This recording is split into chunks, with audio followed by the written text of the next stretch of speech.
கோயம்புத்தூர் மாநகராட்சி மேயர் வேட்பாளராக மாண்புமிகு கழக தலைவர் மாண்புமிகு முதலமைச்சர் அவர்கள் திருமதி ரெங்கநாயகி அவர்களை வேட்பாளராக அறிவித்திருக்கிறார்கள். நாளை தேர்தல் நடக்கும். அடிப்படை தேவையெல்லாம் நம்ம இது பண்றோம் சார் வந்ததுக்கு அப்புறம். ஏங்க நாங்கள் ஏற்கனவே இந்த கோவை மாநகராட்சிக்கு சாலைக்கு தேவையான நிதியை நம்முடைய முதலமைச்சர் வழங்கியிருக்கிறார்கள். சாலைகள்லாம் பல இடங்களில் போடப்பட்டிருக்கிறது.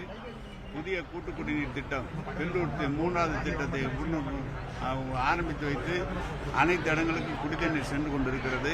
இப்போதற்கு 60 வார்டுகளில் 24 மணி நேரமும் தண்ணீர் கொடுப்பதற்காக டேங்க் வேலை நடந்துகிட்டு இருக்குது.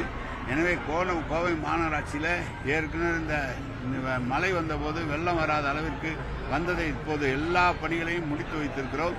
எனவே அடிப்படை தேவைகளை முதலமைச்சர் அவருடைய உத்தரவின் பேரில் கோவை மாநகராட்சிக்கு சிறப்பாக செய்து கொண்டிருக்கிறோம். இனியும் செய்வோம்.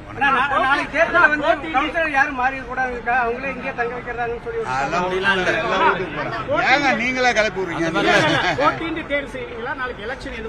ஏங்க முறைப்படி தேர்தலில் யார் நாமினேஷன் ஃபைல் பண்ணி அப்படிதான் பண்ணுவாங்க. இல்ல எல்லாத்தையும் ஒரு செட்டு துணியோட வர சொல்லியிருக்காங்க. அப்படிலாம் சொல்லுறாங்க. யாருங்க சொன்னாங்க? அங்கதான் இருக்காங்க. ஏங்க போய் போடுவாங்க. புதிய மேயருக்கு என்ன மாதிரியான வழிகாட்டுதல் சொல்றீங்க? என்ன மாதிரியான வழிகாட்டுதல் சார் சொல்லுவாங்க? புதிய மேயருக்கு என்ன மாதிரியான வழிகாட்டுதல்? அரசு தீட்டுகிற திட்டங்களை உள்ளூர் மக்களின் தேவை அறிந்து உள்ளூர் மக்களோடு இணைந்து மாநகர் மன்ற உறுப்பினர்களோடு இணைந்து அனைவருடைய எதிர்பார்ப்பை தீர்க்கிற வகையிலே செயல்பட வேண்டும். போன கவுன்சில்ல அவசரமா 333 தீர்மானம் ஏங்க 303 நீங்க 30 சேர்த்து சொல்றீங்க. எந்த தீர்மானம் நிறைவேறினாலும் அந்த தீர்மானத்தை மக்களுடைய அவசியத்தை கருத்தில் கொண்டு அனைத்தையும் நிறைவேற்றுவோம். தீர்மானத்தை நிறைவேற்றிட்டு விட்டுட மாட்டோம். எல்லாத்தையும் பார்த்து படிப்படியா நிறைவேற்றுவோம்.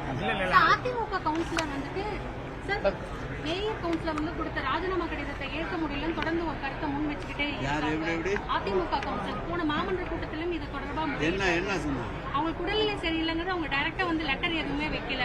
யாருக்கு? கார்பரேஷன். ஏங்க அந்த வேலை முடிஞ்ச அடுத்த மேயர் வேட்பாளர் அறிவிச்சு பலசா கேக்குறீங்க.